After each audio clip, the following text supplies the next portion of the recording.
Yannick Salman et Corentin Rier qui vont présenter un projet sobrement intitulé VERB, parce qu'on aime beaucoup les acronymes au Shift, vers des économies régionales bas carbone. C'est à vous.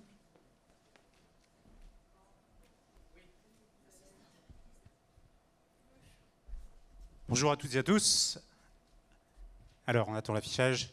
On va vous parler, oui, de ce projet qui a un très bel acronyme qui va s'afficher. Vers des économies régionales bas carbone, ou VERB. Pardon. Et donc, avec Corentin, on va vous parler de ce projet essentiel quand on réfléchit à la décarbonation du pays. Le Shift Project est connu pour s'être attaqué à la décarbonation au niveau national, le fameux plan de transformation de l'économie française. L'idée va être de commencer à approcher une méthodologie de planification à l'échelle régionale. C'est une expérimentation que l'on fait en Bretagne, mais c'est un projet qui doit vraiment servir à toutes les régions. Alors, quelles sont les problématiques posées? Finalement, c'est dans la logique du plan de transformation de l'économie française, comment réduire les émissions de gaz à effet de serre pour respecter les accords climat, tout en respectant les contraintes de ressources qui vont être de plus en plus fortes, et notamment sur les énergies fossiles, et en mettant l'emploi et les compétences au cœur de la transformation du système économique. Comment mettre cela en cohérence, comment joindre les deux bouts entre un plan national tel qu'il a été proposé par le Shift Project et une approche régionale qui s'appuie nécessairement sur les spécificités de la région, qui est nécessairement menée à partir des leviers disponibles pour la région, et elle a un certain nombre de leviers, les compétences notamment de développement économique, les compétences de planification bas carbone régionale, et les compétences d'emploi, formation, pour ne citer que celles-là. Et donc, les grands enjeux, ça va être la mise en cohérence d'un plan de transition écologique nationale avec une planification régionale. Comment fait-on cela alors qu'on est évidemment dans un système qui s'intègre dans un système plus large et peut-être même aller jusqu'à un niveau un peu plus local? Et puis, à l'intérieur même de la région, comment mettre en cohérence les stratégies de développement économique, de décarbonation et d'emploi qui sont l'objet aujourd'hui d'autant de schémas directeurs qui ne sont pas nécessairement toujours en cohérence. Alors, de là découlent les objectifs du projet, qui ne prétend pas résoudre la totalité de ces problématiques, mais le premier objectif pour illustrer ces enjeux, ce sera par un exercice prospectif, non pas un plan, encore une fois, comme l'a été le plan de transformation, on n'est pas encore à ce stade, on ne pourra pas être à ce stade aujourd'hui, mais avoir un premier exercice prospectif sur l'impact emploi d'une décarbonation des secteurs bretons, de certains secteurs bretons clés, en cohérence avec un plan national, et notre plan de référence sera bien sûr le PTEF, le plan de transformation de l'économie française. Le deuxième objectif, ce sera d'aboutir à une méthodologie de discussion des arbitrages possibles entre ces propositions de décarbonation sectorielle pour respecter, comme toujours, les contraintes climat, énergie, ressources. Et puis, dernier point, on va essayer de s'attaquer aux enjeux de gouvernance qui se posent une fois qu'on a fait ce travail et qu'on se place sur un territoire en particulier pour passer à l'action. Alors les secteurs clés couverts, j'insiste, on ne pourra pas couvrir tous les secteurs du plan de transformation malheureusement. On n'aura pas les ressources, encore une fois, pour le faire cette fois-ci, mais on pense qu'on peut très bien illustrer la problématique avec des secteurs qui sont tout de même fondamentaux pour le fonctionnement et notamment le fonctionnement carbone de l'économie, d'une économie régionale. C'est s'attaquer d'abord à la mobilité quotidienne en particulier, en lien avec les enjeux industriels qui sont liés, notamment du secteur automobile et des mobilités légères. S'attaquer à l'agro-industrie, un enjeu là aussi extrêmement important, alors particulièrement en Bretagne, mais qui pourra servir ailleurs, en s'appuyant par contre sur, et vous le comprendrez, sur des diagnostics et des prospectives régionales existantes, puisque le travail du Shift Project d'approfondissement, vous l'avez vu tout à l'heure, ne commence que maintenant. On a des premiers éléments qui viennent du plan de transformation, Mais l'idée sera vraiment de s'attaquer à l'agro-industrie en se basant sur des diagnostics locaux. Le secteur du logement, qui est bien sûr essentiel pour la décarbonation d'un territoire. Et puis, de manière très transverse à ces secteurs, le secteur du fret, le transport de marchandises, puisque le fret, on le sait, c'est beaucoup de transport, et notamment en Bretagne, de biens agricoles, mais aussi de biens manufacturés et de matériaux de construction. Et puis, on a ajouté à cela un secteur qu'on a appelé serviciel, un secteur transverse qui s'appuie sur tous ces secteurs pour son fonctionnement, le secteur de la culture qu'on avait traité dans le plan de transformation et qui va nous permettre d'illustrer de manière, j'ai envie de dire, exemplaire, comment un secteur serviciel peut et doit se décarboner dans une économie régionale. Et j'en profite pour souligner que nous serons appuyés dans ces travaux, nous avons la chance de pouvoir être appuyés dans ces travaux par les chefs de projet qui ont mené à bien le plan de transformation de l'économie française pour leur secteur. Et je passe la parole à Corentin pour la partie méthodologique.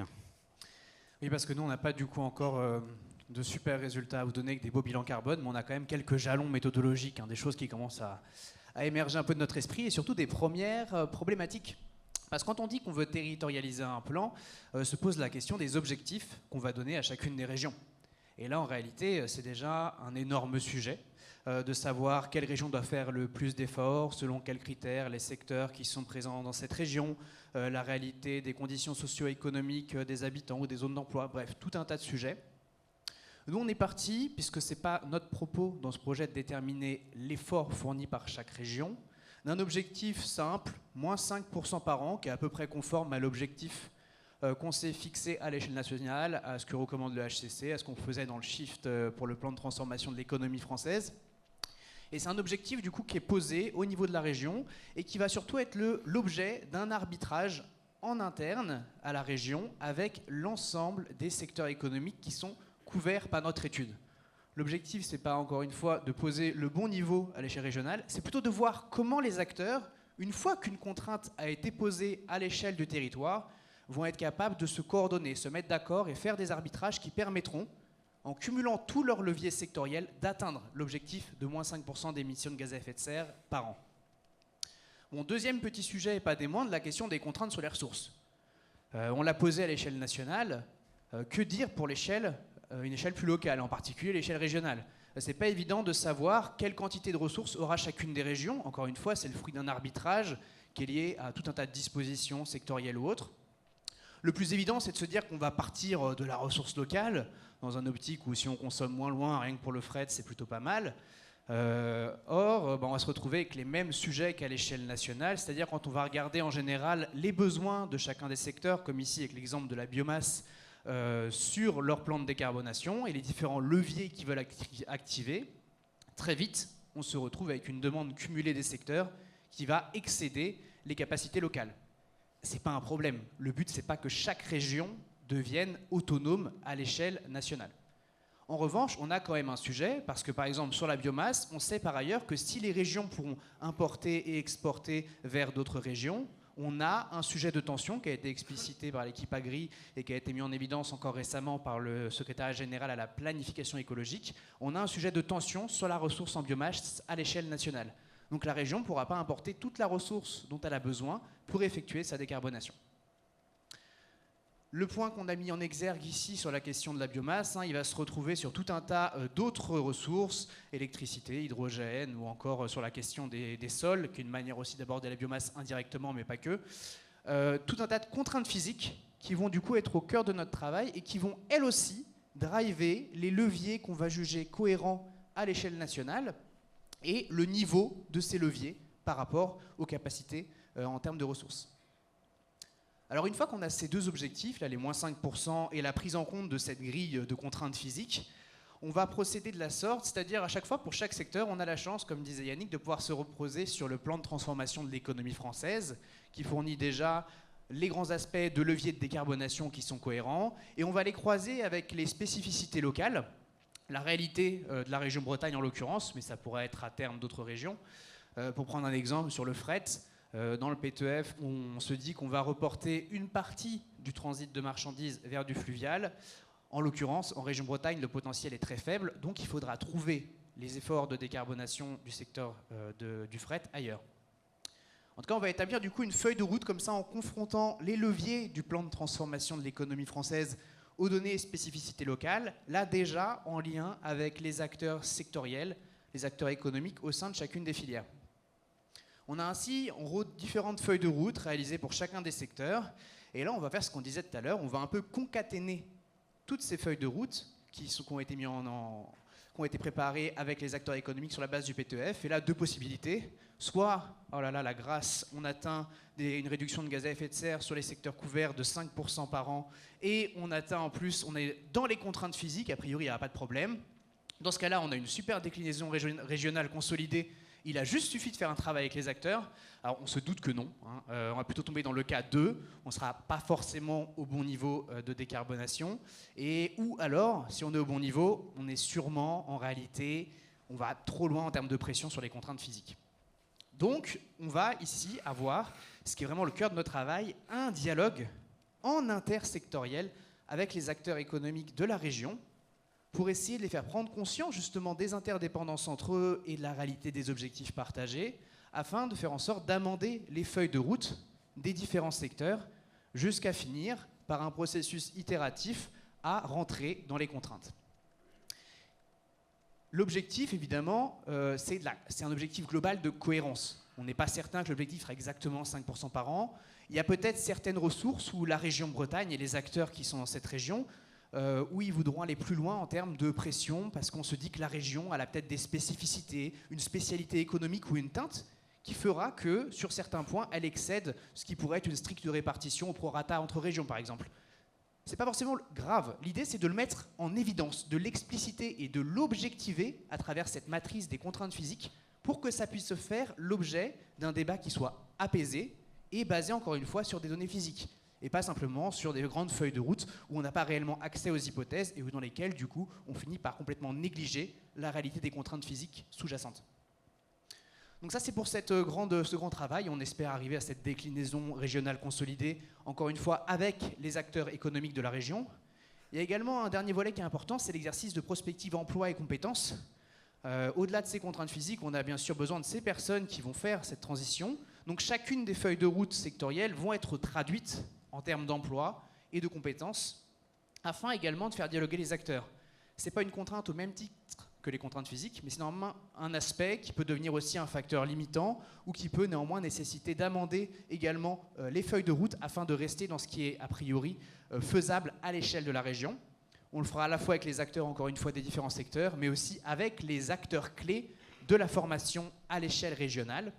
Et le but, ce sera donc de fournir des éléments prospectifs pour essayer d'établir un peu le potentiel de reconversion entre ces secteurs, voir ce que la formation continue peut apporter et ce que la formation initiale peut apporter raisonnablement pour du coup mettre à jour ces feuilles de route de manière cohérente aussi sur les questions d'emploi et de compétences.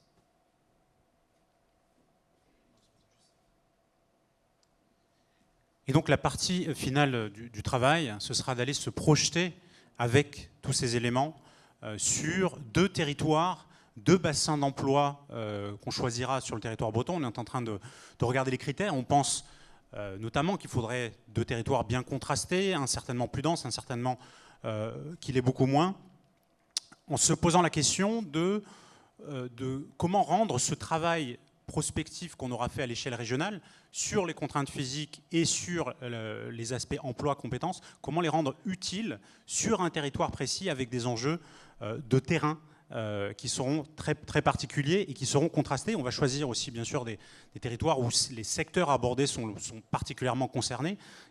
Encore une fois, nous ne traitons pas tous les secteurs. Et puis la question de qu'est-ce qui bloque depuis ces territoires, même en se servant de ces exercices. Ce ne sera pas forcément les réponses, mais ce sera essayer de poser les bonnes questions.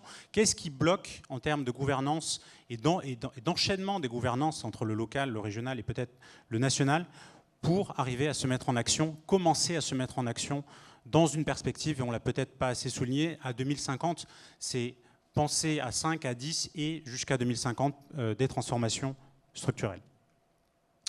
Finalement, la production de ce rapport, de ce travail, ce sera une production essentiellement méthodologique. Nous aurons des résultats, des propositions pour la région Bretagne qui donnent des idées de quelque chose qui est cohérent pour la région, mais l'idée sera de proposer vraiment cela comme un exercice prospectif, encore une fois, et surtout de donner les éléments méthodologiques qui vont permettre aux acteurs de chiffrer cette prospective, de se projeter sur des objectifs cohérents avec les contraintes énergie-climat, de proposer des méthodologies de la même façon d'arbitrage, comme ça a été souligné, entre secteurs pour toujours respecter ces contraintes, et des recommandations secteur par secteur sur la manière d'aborder cette démarche. Et puis donc le deuxième livrable, comme je l'ai souligné, des études de cas locales qui pourront donner des enseignements qu'on espère les plus utiles. Tout cela à la fois pour la région Bretagne, pour les autres régions et des territoires qui voudraient se saisir de ce travail. J'en profite pour souligner que la région Grand Est est intéressée, a confirmé son intérêt pour se joindre au projet dans le cadre d'un échange méthodologique. La région Grand Est est impliquée avec le secrétariat général à la planification écologique sur une expérimentation régionale de la planification telle que la prévoit le SGPE. Donc c'est deux approches différentes et contrastées. Et ce sera intéressant de les avoir dans le cadre du projet pour confronter ces méthodologies au fur et à mesure que nous avançons. Et j'en profite, puisque la région Grand Est deviendra aussi un mécène du projet au passage, pour remercier nos mécènes, la région Bretagne, l'ADEME régionale Bretagne et l'AFPA. Et je vois Pascal Dartois dans la salle, je la salue ici, la directrice générale de l'AFPA. Le calendrier, un premier travail qui est en cours depuis le mois de septembre. On espère en interne, d'abord, d'ici le mois de janvier, d'ici le début de l'année, avoir une première méthodologie de chiffrage et des premiers chiffrages et des méthodologies et propositions sur les différents secteurs et organiser des ateliers avec les acteurs économiques, des acteurs économiques volontaires choisis un petit peu en cercle restreint pour tester un peu notre approche. Nous donner du temps de travail à partir de cela pour aboutir au rapport intermédiaire. Ça a été souligné, c'est la méthodologie du Shift, un rapport qui permettra dans des ateliers, lors d'un événement, d'aller tester avec des experts du secteur nos idées et les remettre en question, et d'avoir une relecture grand public pour aboutir à un rapport final vers le mois de septembre 2024, avant une phase de diffusion du rapport. Voilà, merci beaucoup.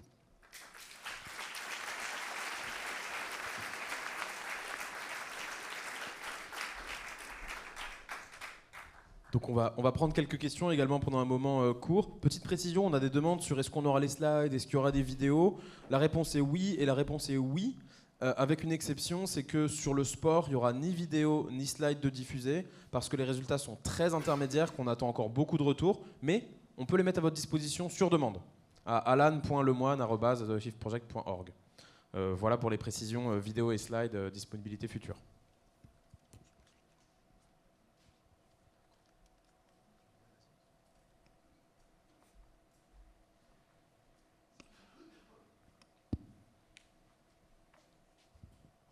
Bonjour, François Richard, Shift Project, groupe numérique.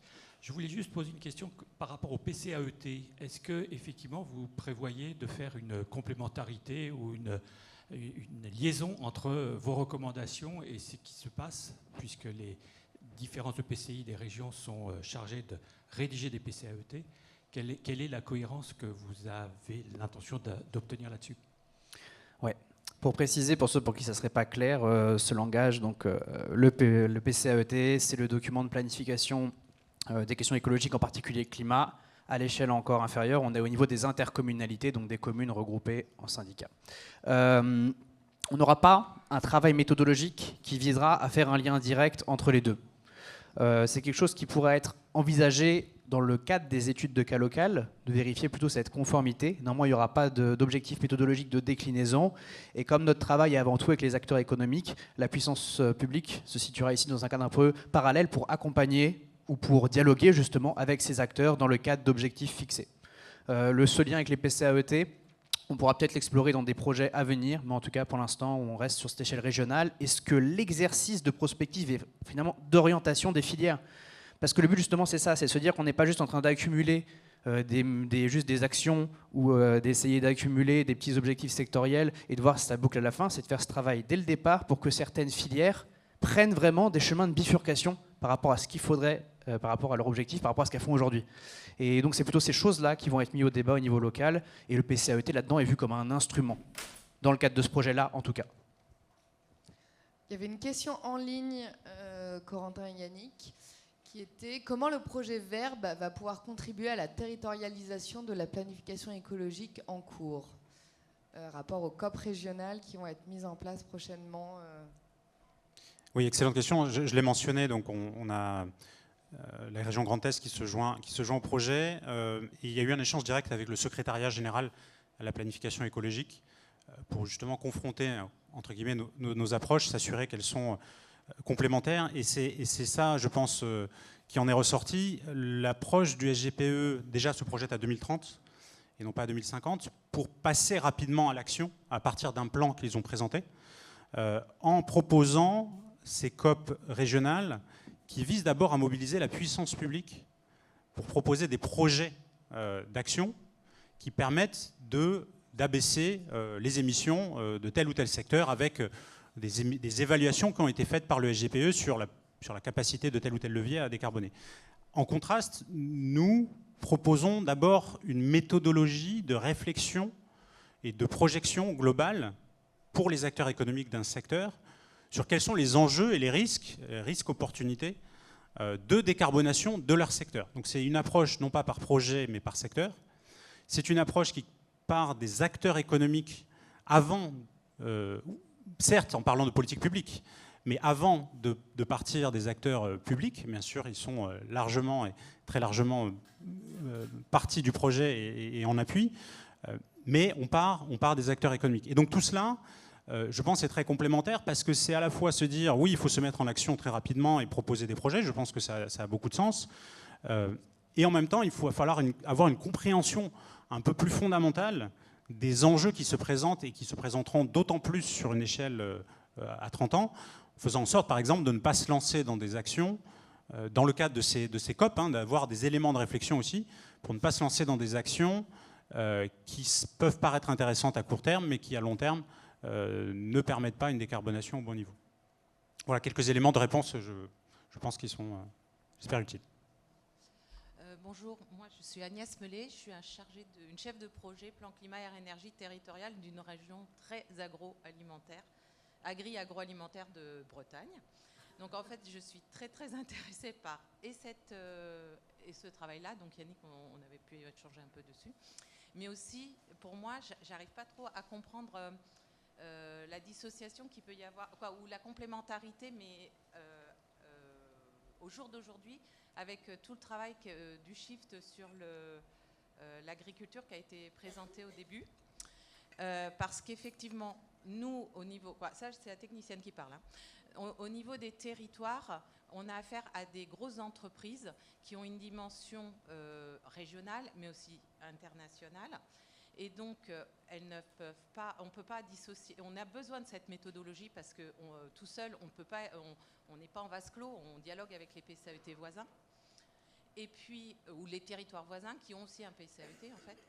Mais en même temps, c'est des coopératives, donc ce sont des entreprises qui appartiennent aux agriculteurs. Et donc, je ne peux pas le dissocier de tout ce travail de la fonctionnalité, des différentes fonctionnalités de l'agriculture. Qui se fait au niveau du travail du shift. Pour moi, c'est quelque chose, c'est vraiment un magma, mais qui tout est en interaction et ne peut pas être dissocié. Donc bon courage pour la méthodo. Mais nous, on est hyper intéressés sur le résultat et la mise en avant. Très bien. Je ne sais pas si c'était une question de vous. Oui, peut-être alors rapidement. Donc on l'a souligné sur l'agriculture, justement, le travail technique approfondi, vraiment la vision du shift de l'agriculture approfondie, elle est menée par le projet agriculture. Donc c'est pas notre sujet à nous. On va devoir s'appuyer, comme on l'a dit, sur des prospectives existantes pour donner méthodologiquement l'idée de comment ce qui est proposé par tel ou tel acteur en termes de prospective agriculture, met en jeu l'agro-industrie et sa dépendance aux énergies fossiles et sa capacité à se décarboner et les aspects emploi qui vont avec. Donc Ce sera plus limité, malheureusement, hein, ce sera plus limité qu'on pourrait l'espérer, mais on espère que ce sera utile, non seulement en Bretagne, mais encore une fois, avec l'idée que ce soit utile de manière méthodologique pour toutes les régions sur ces sujets. Une question en ligne à nouveau, enfin plutôt 2 questions que je vais poser en une. C'était quels sont les interlocuteurs politiques impliqués dans ce projet, mais aussi quels sont les partenaires locaux que vous mobilisez pour travailler sur ce plan en région? Oui. Alors, il faut souligner encore une fois hein, que les travaux du Shift sont indépendants. Donc, on a effectivement la région Bretagne qui est mécène du projet, l'ADEME, l'AFPA, j'ai mentionné, et la région Grand Est donc, qui se joint au projet. Ça nous ouvre bien sûr beaucoup de portes. Hein, donc, on arrive à discuter à tous les niveaux. Au niveau très local comme au niveau régional. L'État est présent. Les services, bien sûr, il faut parler aux services déconcentrés de l'État quand on parle de stratégie économique, et y compris, à fortiori aujourd'hui, de décarbonation territoriale. Donc, en termes de politique, je pense que c'est très ouvert grâce à tout cela.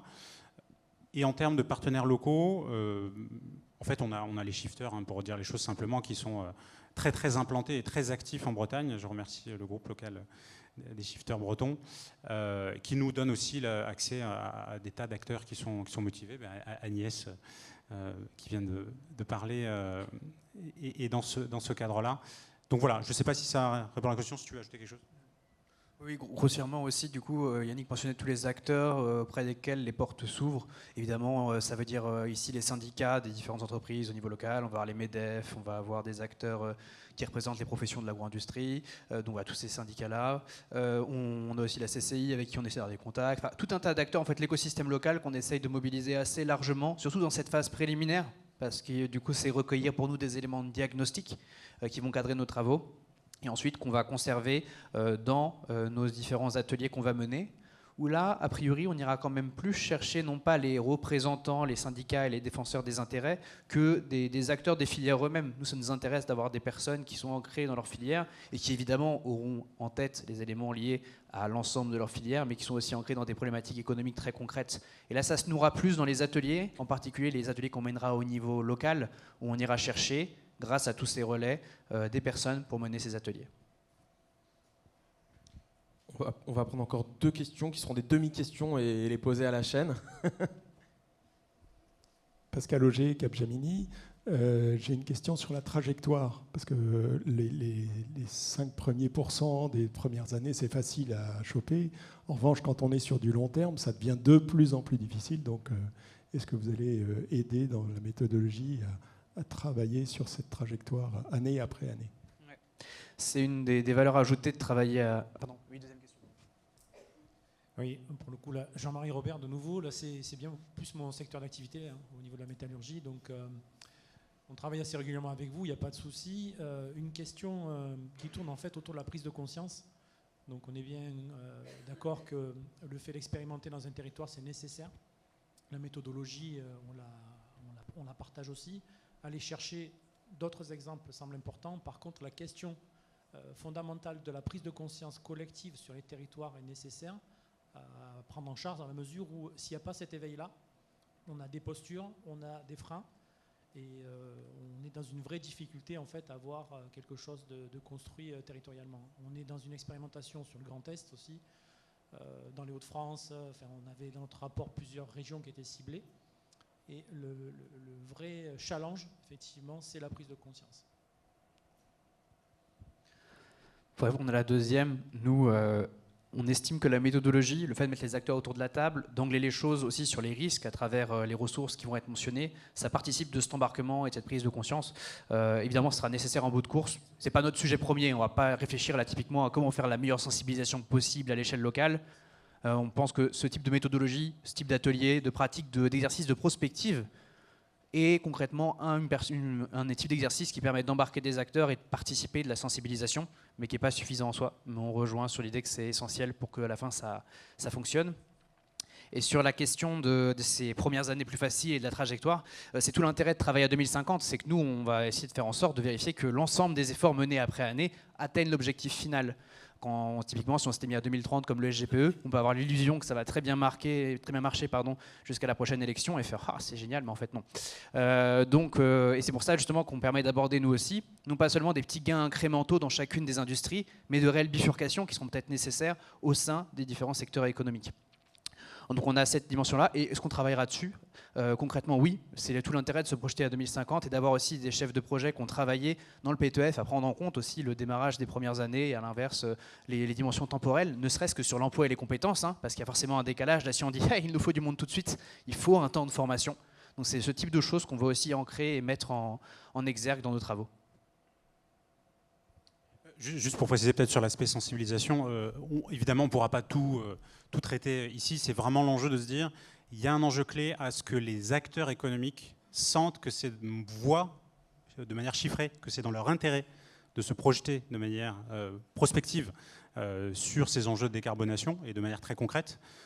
C'est un des éléments de la prise de conscience générale et on pense que c'est un des éléments qui est moins touché aujourd'hui et qui est assez fondamental. Donc s'attaquer à ça, et bien sûr, c'est complémentaire d'autres initiatives qui doivent participer à une prise de conscience beaucoup plus générale. Merci beaucoup à tous les deux. Merci.